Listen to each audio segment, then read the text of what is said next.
지난 주일 교구 목사님 한 분을 통해서 이런 얘기를 들었습니다. 전도 설교 시리즈 왜 전도합니까? 두 차례의 말씀을 가지고 들은 말씀을 가지고 은사동에서 모여서 함께 나눔을 하는데 은사동 멤버들 모두가 다 정확하게 하나님이 자기에게 주신 사람, 이 사람에게 복음을 전해야 되지 않느냐 하는 거룩한 부담을 주신 사람들이 있었다는 겁니다. 그래서 그것을 나누고 함께 믿음으로 결단하고 기도했다는 소식을 들었을 때에 참 기뻤죠. 하나님의 말씀이 그냥 귀로만 들려지는 것이 아니라 믿음의 결단과 함께 삶으로 실현되어진다는 것이 얼마나 감사하고 기뻤는지 모릅니다. 자, 오늘은 우리가 그러면 전도할 때에 무슨 말을 전할 거냐, 무엇을 전할 거냐, 그런 제목으로 말씀을 드립니다.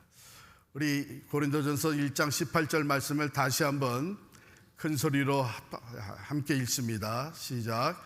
십자가의 도가 멸망하는 자들에게는 미련한 것이요 구원을 받는 우리에게는 하나님의 능력이라.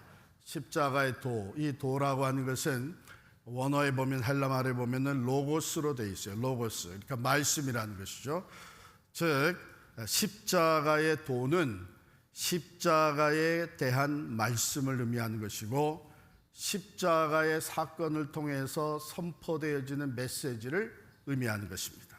즉 예수 그리스도의 죽음과 부활을 통해 온 인류의 죄를 대속하시고 구원을 이루신 하나님의 그 놀라운 계획과 그 구원을 선포하는 것이 십자가의 도입니다.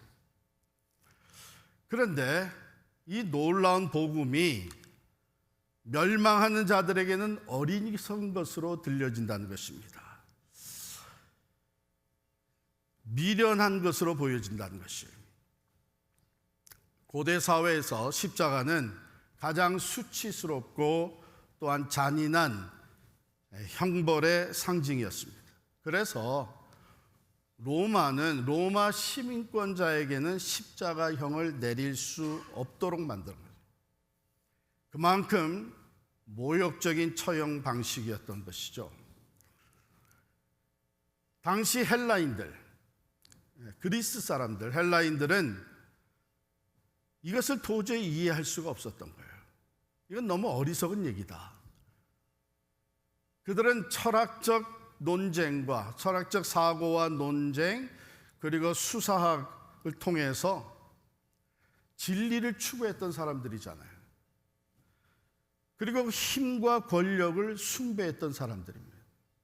그런데 십자가에서 맥없이 죽어간 자를 구원자로 믿는다?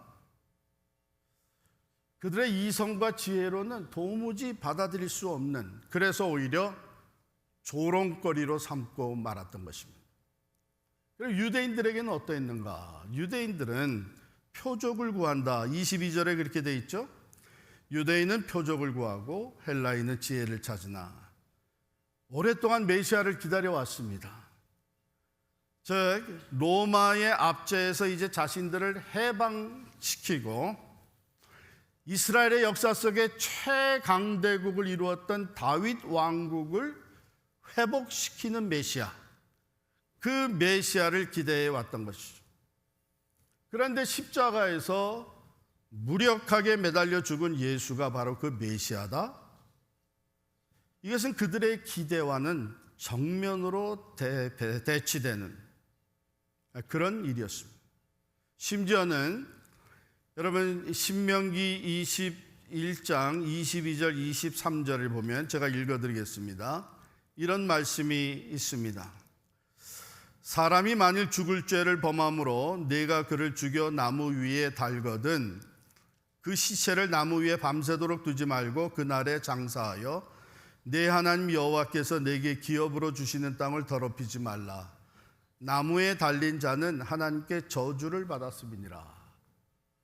이런 말씀을 익히 알고 있는 이스라엘 유대인들이 그 높이 세운 나무 십자가에서 달려 죽은 예수라면 그는 저주를 받은 사람이지 어떻게 구원자가 될 수 있느냐. 이게 도저히 받아들일 수가 없죠. 여러분, 이와 같이 생명의 복음, 십자가의 도는 이 세상의 지혜, 인간의 지혜나 기대, 세상적인 가치관과 논리로는 도저히 이해할 수가 없는 거예요. 그렇기 때문에 이것은 매우 역설적인 진리입니다. 세상은 힘과 성공을 추구합니다만 복음은 낮아짐과 약함을 통해서 능력이 나타나는 것을 말합니다. 세상은 눈에 보이는 표적 그리고 화려한 지혜를 구하는데 복음은 볼품없는 십자가에서 구원을 선포합니다. 그래서 복음은요, 여전히 멸망하는 자들에게는 어리석고 납득하기 어려운, 심지어는 미련한 것이다. 그런 걸 믿는 사람들은 미련한 사람들이다. 이렇게 얘기하게 되는 것이죠. 그러나 사도 바울은 계속해서 얘기하기를 이 십자가가 구원을 받는 우리에게는 하나님의 능력이 된다. 할렐루야. 멸망하는 자들, 믿지 못하는 자들에게는 어리석고 미련하게 보이겠지만 구원을 얻은 우리들에게는 이것이 하나님의 능력이 됩니다. 즉, 이 세상에 인간의 지혜나 힘으로는 어떤 방법으로도 결코 이룰 수 없는 그 구원이, 죄와 사망에서부터 구원과 영생을 얻게 되는 이 구원이 오직 그리스도의 십자가를 통해서만 가능하다는 것을 선포하는 것이에요. 왜 그렇습니까?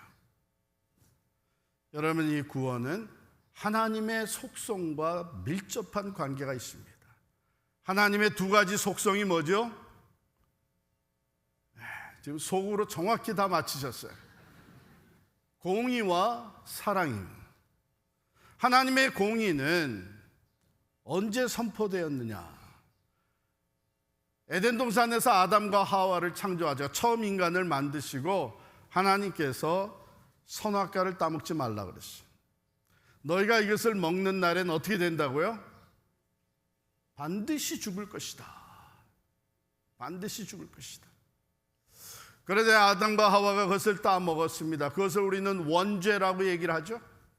그 따먹은 결과 하나님의 공의, 반드시 죽을 것이라고 한 공의대로 인간은 영원한 생명의 근원이신 하나님과의 관계가 단절되면서 죽음에 이르게 됩니다. 하나님 말씀하신 그대로예요. 이것을 따먹으면, 죄를 범하면 반드시 죽게 될 것이다. 그 공의대로 죽음에 이르게 됐습니다. 그 이후에 모든 인간들은 바로 이 원죄, 오리지널 신, 원죄 아래 출생을 합니다. 그리고 살다가 죽습니다. 본래 창조받을 때에는 영원히 살면서 영생을 누리면서 영생이신 하나님과 교제하도록 창조를 받았는데 하나님의 공의의 심판으로 인해서 죽음에 이르게 된 것이죠. 그래서 로마서 3장 10절에 보면 의인은 없나니 하나도 없다. 원죄를 타고 태어날 뿐만 아니라 이 세상에 살면서 죄를 짓습니다. 우리의 생각으로, 우리의 말로, 우리의 행동으로 죄를 짓습니다. 우리는 이것을 자범죄라고 얘기를 합니다. 생각이나 말이나 행동으로 죄를 전혀 짓지 않는 사람이 누가 있습니까? 그렇기 때문에 로마서 3장 23절엔 다시 말씀하시기를 모든 사람이 죄를 범하였음에 하나님의 영광에 이르지 못하더니 그랬습니다. 하나님의 공의가 죄를 범한 인간을 쫓아낼 수밖에 없게 되었고 결국은 말씀대로 죽음에 이르게 된 것입니다. 그런데 하나님은 공의의 하나님이실 뿐만 아니라 사랑의 하나님이시잖아요. 그러니까 그들을 그대로 죽게 놔둘 수가 없는 것이죠. 어떻게 그러면 이 죄인들을 구원할 수 있을까? 하나님께서 내놓으신 방법이 바로 십자가의 사건입니다. 십자가의 사건은 모든 죄인된 인간들, 모든 죄인들을 위해서 예수 그리스도가, 죄 없으신 하나님의 아들 예수 그리스도가 직접 그 모든 죄값을 치러주신 대속의 제물이 되신 사건이죠. 그렇게 함으로 말미암아 공의, 죄값이 반드시 치러져야 된다는, 그리고 그 죄값은 죽음이라고 하는 하나님의 공의가 성립이 되고, 동시에 죄인된 우리들이 예수 그리스도께서 그 죄값을 치러주셨기 때문에 더 이상 죄값을 치를 필요 없이, 더 이상 죽음에 처해 있지 않고 구원으로, 생명으로 하나님과의 관계가 회복되는 그 구원을 얻게 된 줄을 믿습니다. 그러므로 인간이, 죄인된 인간이 구원을 얻을 수 있는 길은 하나님이 제시해 주신 이 십자가의 예수 그리스도를 믿는 이 길밖에는 없는 것입니다.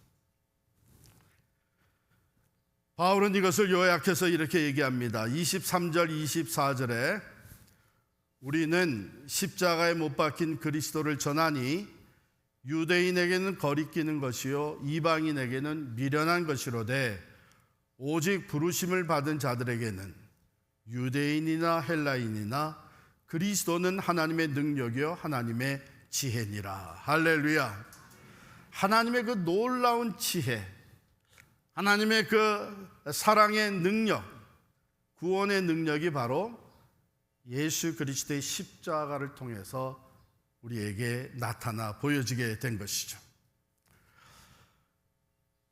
이제는 이것을 믿는 사람들마다 죄 사함을 받고 단절되었던 하나님과의 관계가 회복이 되는 것입니다. 더 이상 죄의 종이 아니라 이제는 하나님의 자녀로 자유함과 권세를 누리게 된 것입니다. 이것이 바로 우리에게 주어진, 십자가를 통해 주어지는 가장 위대한 능력이 아니겠습니까? 우리의 삶이 변화되어지고 영원한 생명을 얻게 되고 절망 가운데서 소망으로 나아가게 하시는 이 십자가의 능력, 이것은요 세상의 어떤 지혜나 힘으로 얻어낼 수 없는 것입니다. 오직 예수 그리스도의 십자가를 통해서만 나타나는 실제적인 능력이에요. 바울은 바로 이것을 이해할 수 있는 자가 누가 있냐, 이것을 생각해낼 수 있는 지혜자가 누가 있느냐. 그래서 여기 이 20절에 보면 이렇게 얘기를 해요. 지혜 있는 자가 어디 있느냐, 선비가 어디 있느냐, 이 세대 변론가가 어디 있느냐. 아무리 세상이 위대한 선비라고 해도 또 변론가라고 해도 그들의 지혜로는 감히 이해할 수 없는, 받아들일 수 없는 하나님의 지혜라는 거예요. 그렇기 때문에 바울은 이렇게 표현을 하네요. 너희가 이것을 어리석다고 얘기하느냐, 하나님의 지혜, 하나님의 구원의 방법이 어리석다고 얘기하느냐, 그렇다면 하나님의 어리석음이 인간의 지혜보다 더 지혜로운 게 아니겠느냐. 너희가 이 하나님 십자가에 달려 죽으신 독생자 예수 그리스도가 약하다고 생각을 하느냐? 그렇다면 그 약함이 사람들의 강함보다 얼마나 강하면 그것을 통해서 구원을 얻게 되느냐, 역설적인 주장을 하고 있습니다. 그래서 오늘날에도 세상에서 지혜롭다고 하는 사람들, 많이 배웠다고 하는 사람들, 학문이 높다고 하는 사람들이 좀처럼 이것을 받아들이기 힘들어하는 거예요. 그런데 여러분 가만히 생각해 보세요. 예수 그리스도의 십자가를 통해서 하나님의 구원의 지혜와 능력이 나타났습니다. 이제 그것을 놓고 이것은 어리석다, 이것은 받아들일 수 없는 거다, 이건 비논리적이다, 비현실적이다, 이렇게 얘기하는 것은 피조물된 인간이, 즉 하나님의 아무리 지혜로워도 하나님의 어리석음도 따라갈 수 없는 인간이, 아무리 강해도 하나님의 약함이 있다면 그 약함도 따라갈 수 없는 인간이 하나님을 판단하는 거예요. 이건 무서운 교만입니다.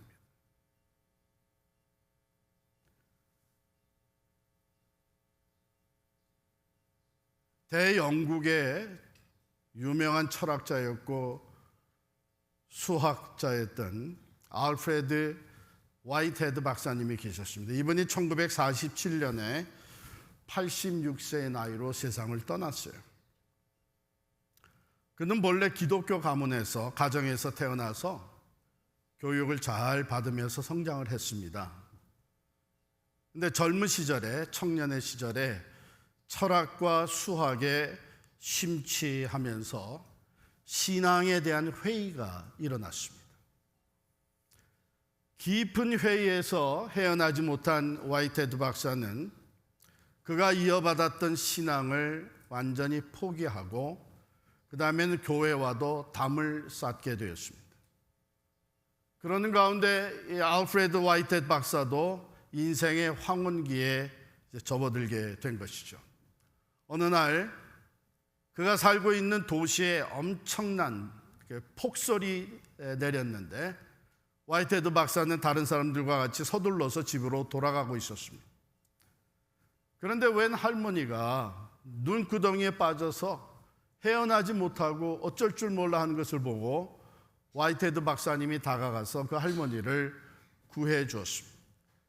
할머니가 이 노 교수에게 너무나 감사해서 이러한 친절을 베푸는 것을 보니 댁도 깊은 신앙심을 가지고 있는 크리스찬인 게 분명합니다. 어느 교회에 나가시나요? 화이트헤드 박사는 거짓말을 할 수 없어서 솔직히 얘기를 했어요. 저는 교회 다니지 않습니다.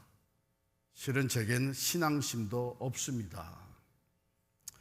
그러자 이 할머니가 화이트헤드 박사에게 하는 말이, 아니 이제 제법 나이도 들었는데 어쩌자고 예수를 안 믿는 거요. 그러다가 오늘 내가 당한 이런 일을 당해서 세상을 떠나게 되면 어쩌려고. 나는 저 눈구덩이에 빠져 있으면서도 천국의 소망을 가지고 찬송을 부르고 있었습니다. 이렇게 얘기를 하는 거예요. 이 얘기를 듣는 순간 이 화이트헤드 박사는 저절로 숙연해지지 않을 수가 없었습니다. 도대체 저 할머니가 제대로 배운 것 같지도 않은데 무엇 때문에, 무엇이 있어서 저토록 확신에 찬 삶을 사는 것일까? 회의가 일어나기 시작을 했어요. 내가 지금까지 탐구해온 철학과 수학, 아니 이 전 영국의 모든 학문을 다 동원해서도 저 할머니가 가지고 있는 구원의 확신에 대한 진리는 말해줄 수 없는데, 화이트헤드는 아무리 생각해도 자신이 생기지 않았습니다. 그때부터 자기가 탐구해왔던 학문에 대한 회의가 일어나기 시작을 했습니다. 이 가치가 뭐냐? 이 학문이 뭐냐? 회의가 일어나기 시작을 했고, 그러니까 젊어서는 신앙에 대한 회의가 있었는데 이제 평생을 추구해왔던 자기 학문에 대한 회의에 빠져들게 됐습니다. 그래서 급기야는 집 근처에 있는 교회에 나가게 된 거예요. 화이트헤드 박사님이 교회에 나와 앉아서 예배를 드리는 모습을 본 그 교회 담임 목사님이 너무 흥분을 했어요. 야, 화이트헤드 박사님이 우리 교회에 나오셔. 내 설교를 들으시는. 그 다음부터 설교의 수준이 바뀌기 시작했습니다. 주중에 책을 이만큼 쌓아놓고 인문학, 철학, 심리학 책을 잔뜩 쌓아놓고 그 화이트헤드 박사님에게 수준에 맞는 설교 준비를 열심히 했어요. 한 달 지났어요. 화이트헤드 박사님이 담임 목사의 사무실을 찾아왔습니다. 문 열어보니까 와이테 박사님. 결국 내 설교에 은혜를 받으셨구나. 들어오십시오. 그랬더니 와이테 박사님이 하시는 말씀이, 지난 한 달 동안 목사님 설교 잘 들었습니다. 제 부탁이 있어서 왔습니다. 죄송하지만 목사님이 한 달 동안 하신 설교의 그 철학적이고 사회학적이고 인문학적인 내용은 죄송하지만 제가 더 많이 알고 있습니다. 제가 듣고 싶은 것은, 어느 날 폭설이 쏟아진 날 만난 할머니가 있는데, 그 할머니는 구원의 확신이 있었어요. 그 할머니가 가진 그 구원의 확신을 나도 갖기를 원합니다. 그러니 그 복음을 내게 전해 주십시오.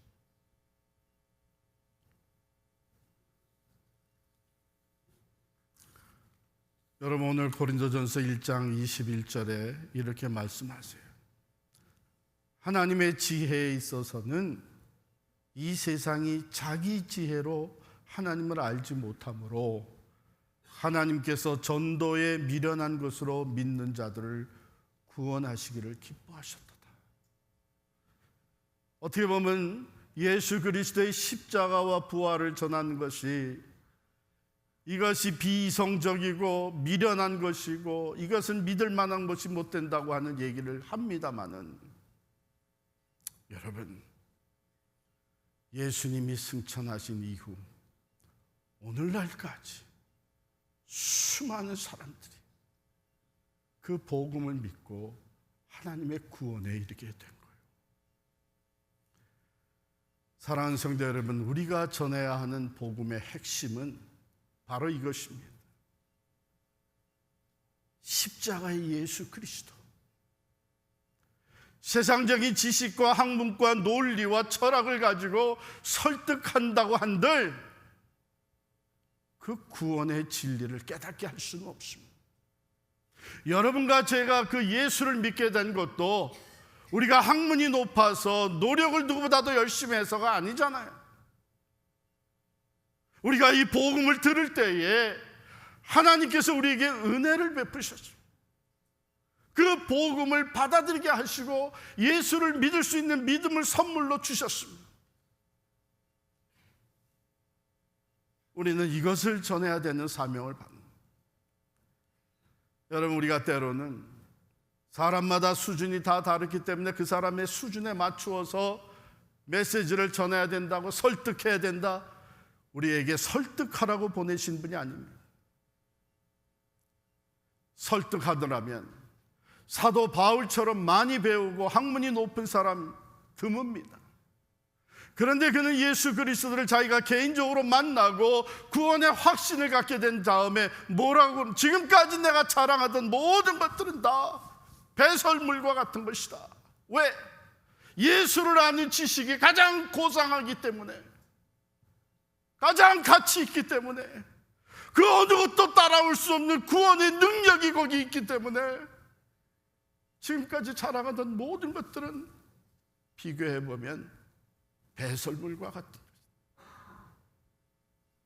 오늘 교회는 이것을 회복을 해야죠. 오늘 그리스도인들은 이 복음의 능력을 회복해야 되는데, 그 복음의 능력은 어디서 나타나느냐? 예수 그리스도의 십자가의 사건을 통해서 선포되어지고, 그 복음을 듣는 사람들의 마음을 움직이시는 분은 우리의 말솜씨나 우리의 설득력이 아니라 성령께서 하시는 줄을 믿습니다. 그러므로 하나님을 온전히 신뢰함으로 화려한 말솜씨나 논리적인 설득이 아니라 예수 그리스도의 십자가의 사건을 담대하게 선포하는 것.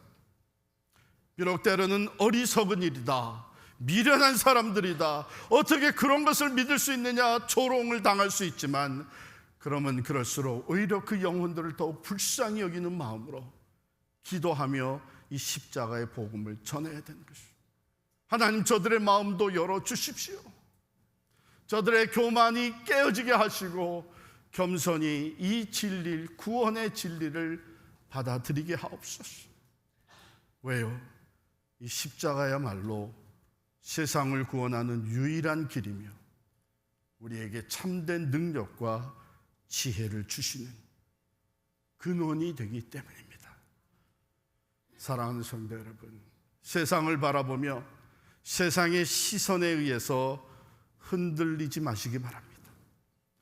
오직 십자가에 못 박히신 예수 그리스도를 자랑하며 복음의 핵심이 된 예수 그리스도의 십자가를 전하는 우리가 되기를 간절히 축원합니다. 그들에게도 기회가 필요합니다. 복음을 들어야 합니다. 다른 얘기보다도 예수 그리스도가 우리의 구원과 우리의 대속의 제물이 되시며 구원의 능력이 되시는 것을 담대하게 선포하며 나아가신 우리 모두가 될 수 있기를 간절히 축원합니다. 이제 우리 다 일어나셔서 찬양하겠습니다.